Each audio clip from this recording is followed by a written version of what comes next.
Le projet est né en 2014. Quand j'ai créé ma société, donc j'ai une casquette d'entrepreneur, je me suis rendu compte qu'il n'existait pas un espace de travail pour des entrepreneurs, des indépendants. Euh, et j'avais entendu parler du coworking et j'étais dans un café, et il y avait quelqu'un en face de moi qui travaillait et je lui ai posé la question s'il y avait un espace de coworking. Il a dit non. Il m'a dit on pourrait en créer un. J'ai dit ah, mais c'est génial, tu as raison.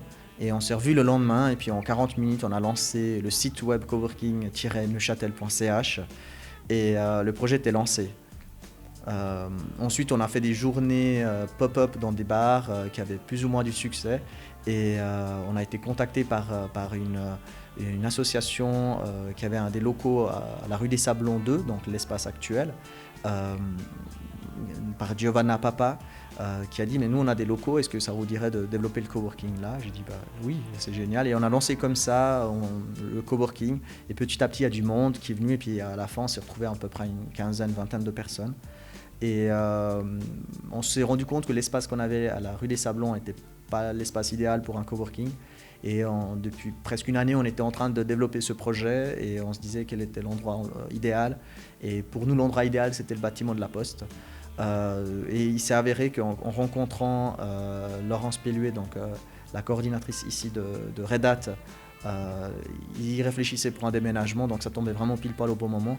Et maintenant, on est en train de commencer ce déménagement, donc, qui aura lieu le 1er avril. Donc le 1er avril, on sera dans ces locaux qui est à la place numéro 2.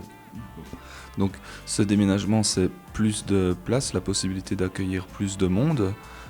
Est-ce qu'il y a d'autres avantages aussi à se relocaliser ici, en centre-ville?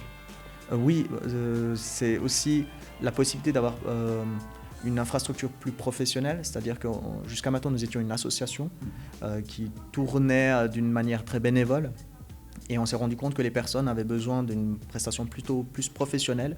Et quand j'ai réuni les membres, nos coworkers, donc nos membres, et je leur ai dit mais qu'est-ce qu'on fait, et tout le monde était intéressé de l'amplifier, de le développer, de le professionnaliser aussi. Donc actuellement on est sur une base où on va créer une société en parallèle de l'association.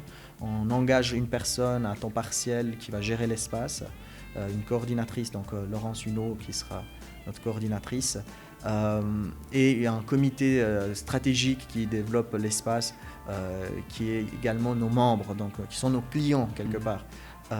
Dont je suis aussi l'utilisateur de l'espace. Donc on est vraiment en train de professionnaliser. Typiquement on faisait de la domiciliation d'entreprise qui était juste des boîtes aux lettres jusqu'à maintenant, et là on offre une prestation beaucoup plus complète avec service d'accueil, la possibilité de louer la salle de réunion, de faire partie de l'association, être invité à des événements, faire des conférences, avoir une visibilité aussi. Donc toutes ces choses-là qu'on ne faisait pas du tout avant, qui étaient juste un petit projet, un side project, quelque chose qu'on faisait autour d'un café plutôt, et là on est en train de vraiment professionnaliser, et je crois que tout le monde souhaite ça.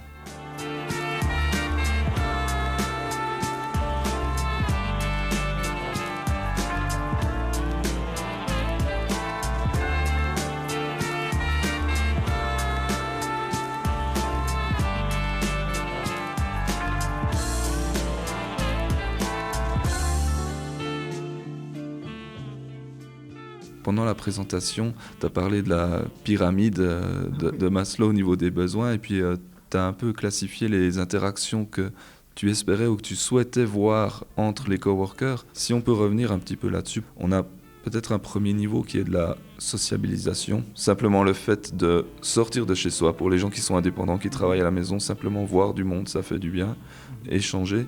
On a peut-être un deuxième niveau qui est au niveau du... Le terme est un peu péjoratif, mais du réseautage, simplement créer des contacts. Et puis alors un troisième niveau qui a l'air d'être le but ultime, qui serait de voir des coopérations en fait, et des interactions qui portent des fruits et qui débouchent sur des projets. Est-ce que c'est quelque chose dont tu as été témoin, et est-ce que quelque part c'est un peu mesurable?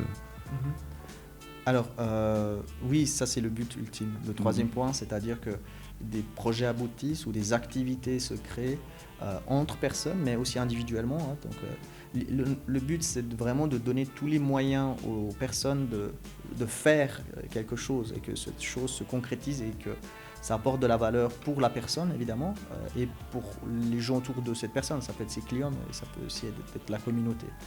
Et on a quelques exemples de projets qui ont abouti, enfin qui sont nés au coworking et qui sont en train de devenir des sociétés. On a eu des personnes qu'on a un peu accompagnées, qui ont créé des agences, des sociétés ensuite. On a une personne qui a créé un café qui était un de nos membres. Donc on voit que des choses se créent. Et puis on se dit que c'est pas juste des bureaux où les gens viennent utiliser des places de travail et puis une salle de réunion et boire un café, discuter de temps en temps quelques mots avec les autres. Mais il y a vraiment une envie que des choses se concrétisent en venant à cet espace. Et je crois que c'est là que la valeur est vraiment présente, plus que juste avoir une chaise et une table qu'on peut tous avoir chez soi quelque part. Donc la vraie valeur, c'est d'avoir un environnement avec lequel on est entouré de gens et ces gens peuvent nous aider et peuvent nous motiver aussi et ça peut développer l'activité de chacun. L'activité, quand je parle de ça, c'est évidemment financière, c'est-à-dire avec un regard entrepreneurial, mais aussi au niveau individuel. On peut se développer en rencontrant d'autres gens, en collaborant avec d'autres gens.